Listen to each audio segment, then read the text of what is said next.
ऐसे ही उसने विजी बोर्ड को हाथ लगाया होगा ना उठाने के लिए कि तभी अचानक से जो उनकी मोमबत्ती जल रही थी ना, उसकी लौ एकदम से फड़फड़ाने लगती है।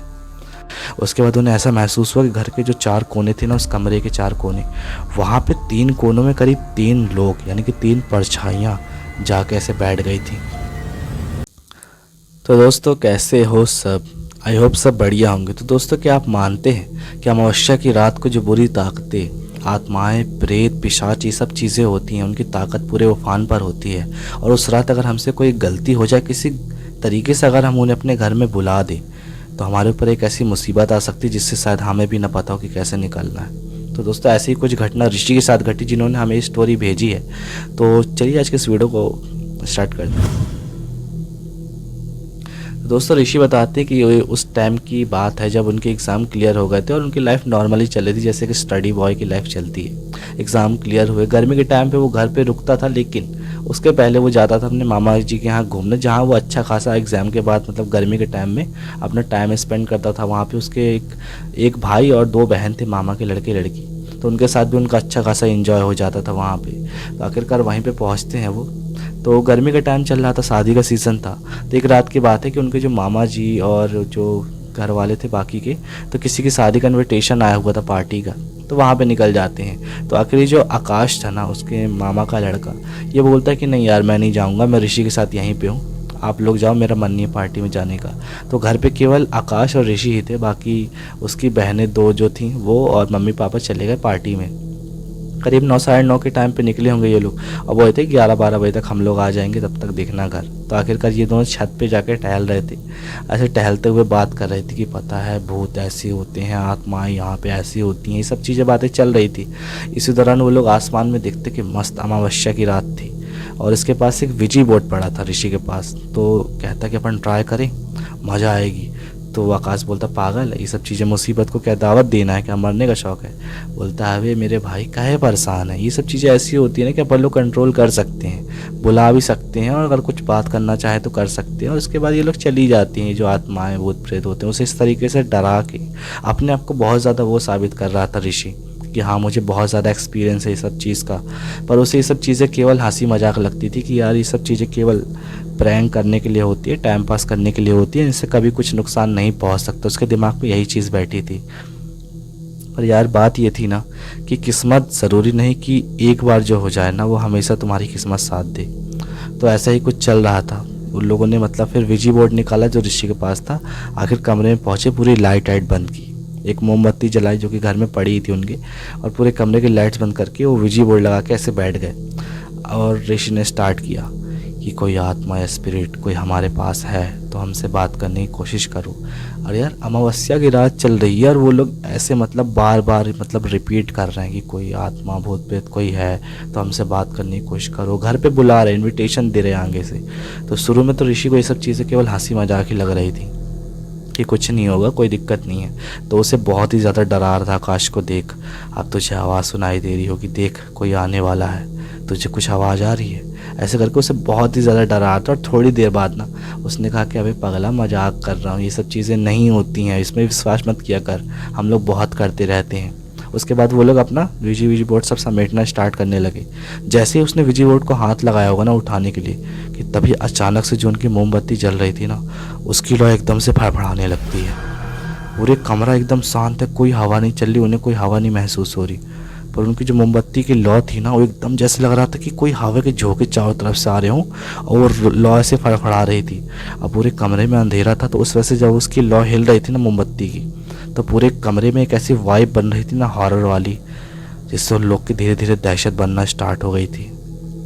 उसके बाद से उन लोग को लगा यार ये हो क्या रहा है यार, पूरे कमरे में ना पंखा चालू है ना कुछ, ये हवा नहीं चल रही, फिर भी कैसे ये सब हो रहा है। उसके बाद धीरे धीरे ना उन लोग को सच में ऐसा महसूस हुआ कि जैसे उनके कमरे में करीब 2 से 3 लोग बहुत बुरे तरीके से भाग रहे हैं। उसी कमरे में 2 से 3 लोग पूरे कमरे में दौड़ रहे हैं। करीब 1 से 2 मिनट ऐसे उन लोग को एहसास हो रहा था। और यार किसी एक तरफ से आवाज़ आए तो वो लोग किसी दूसरी साइड में डर के सहमे भी ना, चारों तरफ से भागने की आवाज़ आ रही थी, पैर की कदम की आवाज़ आ रही थी।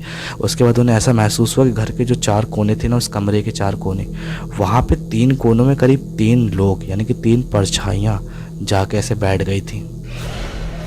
अब उन्हें यार उस जगह से जहाँ वो बैठे थे ना सिमट के, उस जगह से हिलने की भी हिम्मत नहीं हो रही थी। वो परछाइयाँ जैसे उन्हें ही घूर रही हों और उन्हें कुछ समझ में नहीं आ रहा था कि क्या करे। और ऋषि ने सपने में भी अंदाज़ा नहीं लगाया था कि जो नाटक वो लोग कर रहे थे ना वो इतना खौफनाक साबित हो सकता है।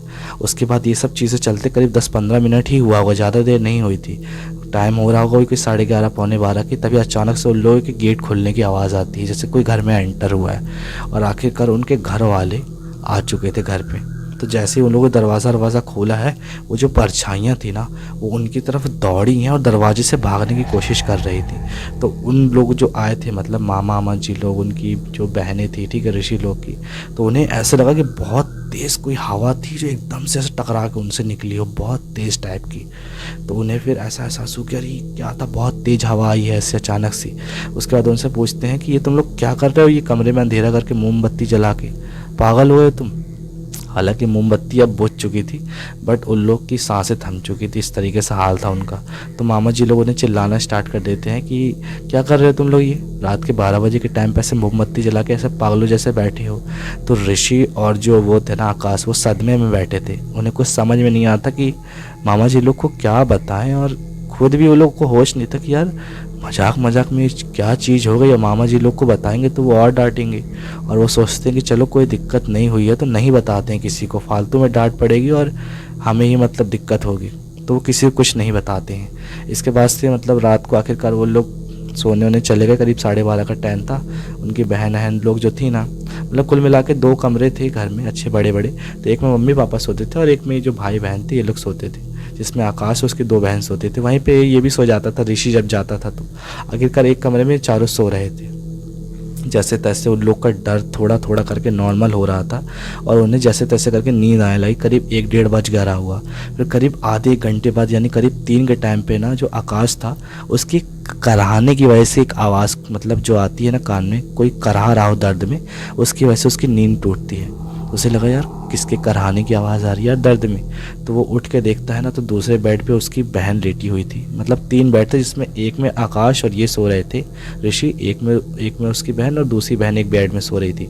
तो एक बेड में जो उसकी बहन थी ना वो बहुत ही अजीब तरीके से रिएक्ट कर रही थी, जैसे उसका पूरा शरीर किसी ने अकड़ रखा हो, जकड़ लिया एकदम से, और सीने के बल ऐसे हवा में उठी जा रही है और बिल्कुल उसका मुंह खुला है जैसे कुछ उसके मुंह से निकलने की कोशिश कर रहा हो। ऐसे भयानक सा सीन हो रहा था उसके साथ कि जैसे उसके अंदर से उसकी जान निकल जाएगी, ऐसे भयानक सा सीन था।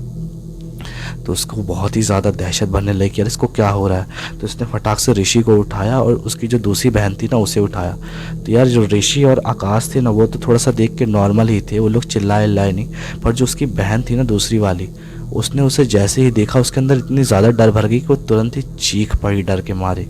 और जैसे ही चीखी तो उसके मामा लोग और उसके जो ऋषि के थे मामा मामी वो तुरंत ही अंदर आए और देखे उसकी ऐसी हालत कि वो एकदम ऐसे हवा में उठी जा रही है, वो बिल्कुल अकड़ी धरी है जैसे कि कुछ शक्ति है जो उसे ऊपर की ओर खींच रही है और उसे उसके अंदर से मतलब जान निकालने की कोशिश कर रही है।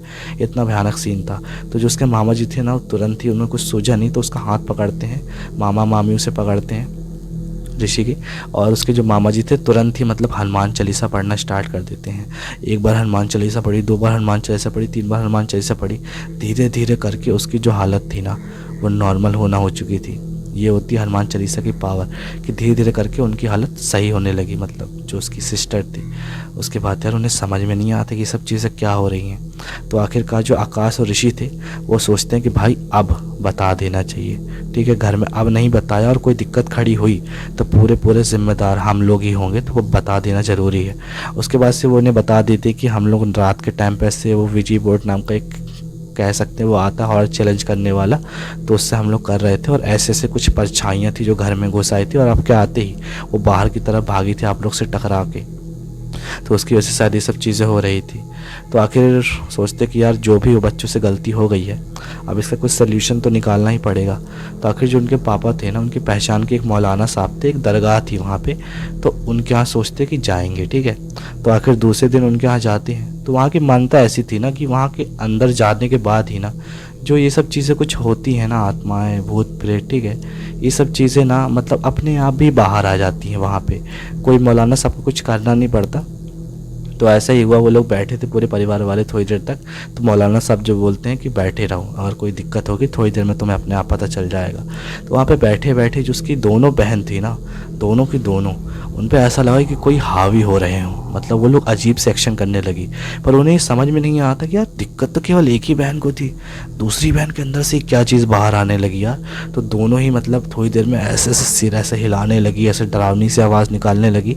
और एक बहन के अंदर से एक आदमी की आवाज़ आ रही थी और दूसरी बहन के अंदर से ना एक आदमी और एक औरत की आवाज़ आ रही थी, जो कि बूढ़े की, तो मतलब एक आदमी की बहुत बूढ़ी जैसे नहीं होते वैसी आवाज़ आ रही थी। तो यार वो लोग हैरान थे कि दोनों बहनों को पजेशन हुआ था, यानी दोनों बहनों पे आत्माएं सवार थी। उन्हें पता तो केवल एक ही के बारे में था, एक ही सिस्टर के बारे में था, पर दोनों बहन के ऊपर आत्माएं सवार थी। तो फिर वो जो मौलाना साहब थे वो बोलते हैं ठीक है तुम चिंता नहीं करो। वो आसपास के एक दो और मौलाना साहब थे जो वहीं पे थे, तो वो लोग कुछ मंत्र पढ़ना अपना स्टार्ट करते हैं, ठीक है। उसके बाद मंत्र पढ़ते हुए कुछ उनका उतारा करते हैं। उसके बाद उन्हें बोलते हैं कि बैठे रहो, फिर कुछ तावीज़ बना के देते हैं, जिसके बाद उनकी हालत थोड़ी सी नॉर्मल होती है। और उन्हें बोलते हैं कि तुम्हें हर गुरुवार को यहाँ पे मतलब करीब 1 महीने तक आना पड़ेगा, जिसके बाद इनकी हालत नॉर्मल हो जाएगी। उसके बाद तो हालांकि उनकी हालत नॉर्मल हो गई थी, पर फिर भी यार शरीर उनका ना एकदम झटक सा गया था, जैसे कोई बीमारी नहीं हो जाती तो पूरा खून सूख जाता है, वैसे उनका खून सूखने से लगा था उस टाइम पे। 1 दिन के अंदर ही उनकी ये भयानक सी हालत हो गई थी। उसके बाद काफ़ी झाड़ फूक उनकी मतलब उनकी हुई और महीने भर करीब उनका ये सब चला होगा, पर धीरे धीरे करके उनकी ये हालत नॉर्मल हुई। और उसके बाद से ऋषि को एक ऐसी सीख मिली ना, जो शायद आप लोगों के भी काम आ सकती है, कि आप लोग कभी ऐसी कोई गलती ना करें कि अमावस्या की रात को कुछ ऐसा छेड़छाड़ करें, ठीक है। तो अगर स्टोरी अच्छी लगी हो तो वीडियो को लाइक कर देना और चैनल को सब्सक्राइब कर लेना, क्योंकि डेली ऐसी स्टोरी आती है मेरे भाई। तो मिलते हैं नेक्स्ट स्टोरी में, तब तक के लिए टाटा बाय बाय, जय श्री राम।